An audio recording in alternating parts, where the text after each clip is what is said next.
toplayaq. Biraz məntiqli sualdır, amma bir neçə dəfə oxuyandan sonra əsas da sözüm şagirdlərədir. Şagirdlər çətin olmur.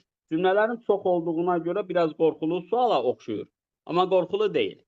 Yazıb ki, 14 nəfərdən ibarət bir qrup tələbə əyləncə məqsədi ilə Luna Parka gedir.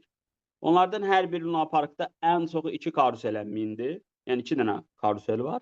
Bu karusellərin hər biri üçün ödəniş 8 manatdır. Və 2 karuseldən istifadə edənlərə ikinci karusel üçün ödənişdə 25% endirim tətbiq edilir. Yəni 2 karuselin bir şagird, bir insan istifadə edəndə birini tam ödəyir, ikincisini 75% ilə ödəyir. Bu deməkdir. Sonra da sayıları verib.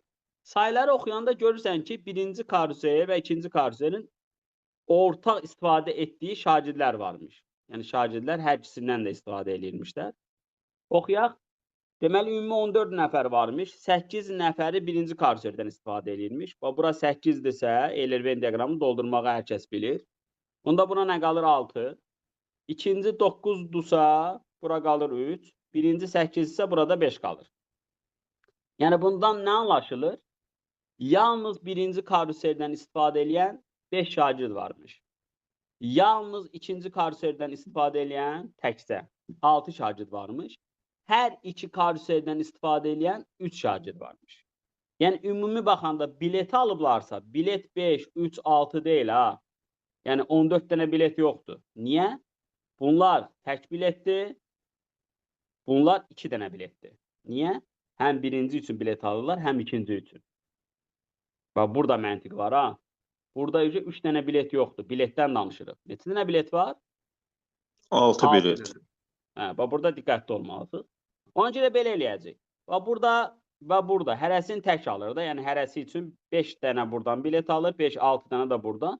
Və 3 dənə də təkcə hələ birincidən alsın. Onda bunlara nə qədər verirdi? 8 manat. Və yaxud da belə deyək. 5 o da 6. 11 dənə biletə tam ödəyirdi. Gəlirdi bu 3 dənə bileti birinci karusel üçün tam ödəyirdi. İkinci karusel üçün, bax bu ikinciyə düşür. İkinci karusel üçün bu 8 manatdan 25% az. Yəni 75%, o da 4-də 3 eləyir. Yəni 6 manatdan ödəyirdi. Diqqətli olun.